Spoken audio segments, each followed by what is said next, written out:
Good morning, Cedar Valley. This is Chloe Papadakis. Welcome to Quiet Echo.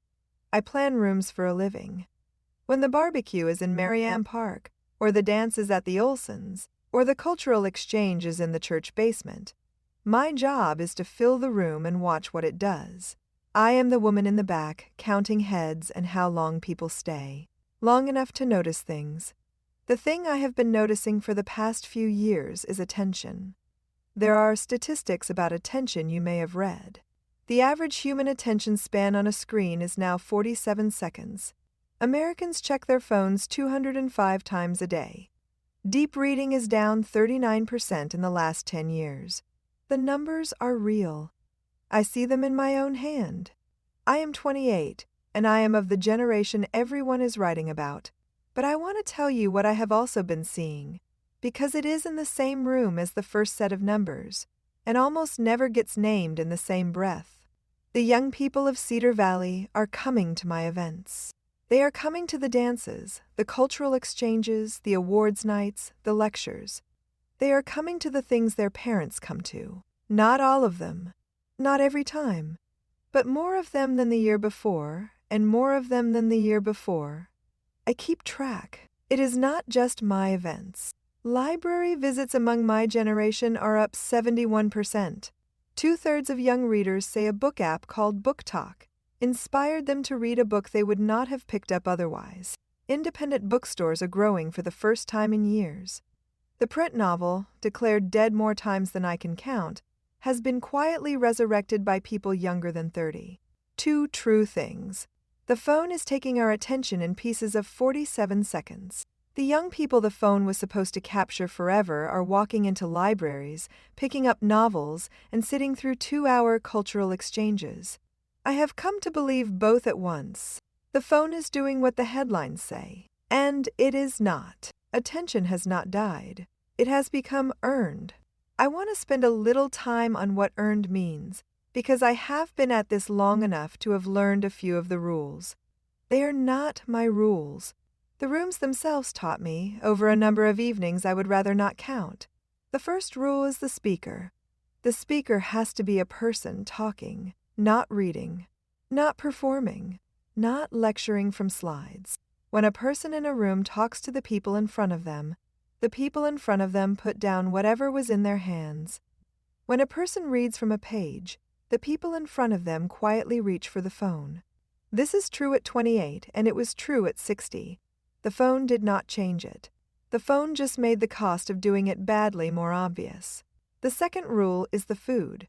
If you are asking a room to give you 2 hours, you have to feed them. Not catering, something somebody made.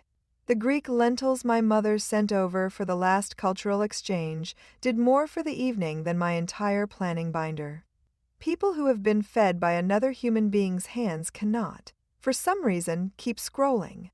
It is one of the older facts I know about us. The third rule is the children. If the children are included, the parents stay. If the children are sent to a separate room, the parents start checking the clock, which means checking the phone. The barn dance last fall had children in it. The whole hall did. Nobody left early. The fourth rule, and the one I have come to last, is the welcome. Someone has to greet each person at the door by name, or close to it. Not a volunteer with a checklist. Someone who would have said hello to them anyway. A person who has been seen at the door has already decided to stay for an hour. A person who has been processed at the door has already decided to leave at any moment. The phone is just where they go when they decide. Here is what I mean by earned. When I plan a room badly, the phone wins. The lecture goes long, the speaker reads slides, the chairs are wrong, the room is cold, and the phones come out. Not because the people are weak, because the room failed them. I have planned rooms like it. I know the feeling of watching them check out, one by one. I know it is on me. When I plan a room well, the phone loses. The barn dance last fall, the hall full, the music right, nobody on a phone for 2 hours. The cultural exchange in March, the conversation honest, the food made by the women who came up to it, the children settled, phones in pockets, the Saturday market when the weather holds, the Christmas service when the choir is on, The phone is patient. It will always be there. The job of the people who make rooms is to put something in it worth the phone going dark for. When we do, even now, the phone goes dark. The data the headlines do not lead with is telling us something. The young person who walks into the library, picks up the novel, and sits with it for an hour has not lost the capacity. She has been waiting for something worth using it on.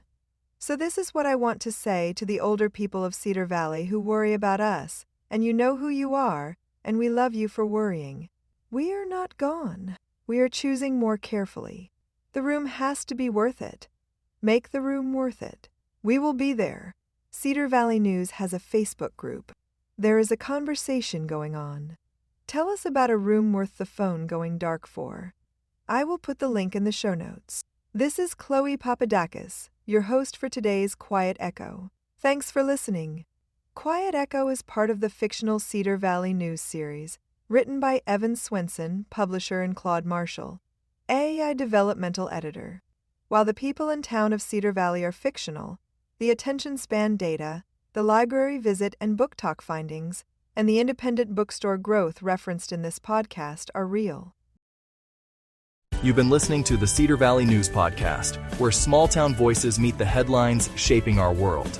From faith and family to front porches and fields. We'll be back with more stories connecting real lives to real events. Until next time, keep your porch light on, your faith strong, and your heart open. This is Cedar Valley News.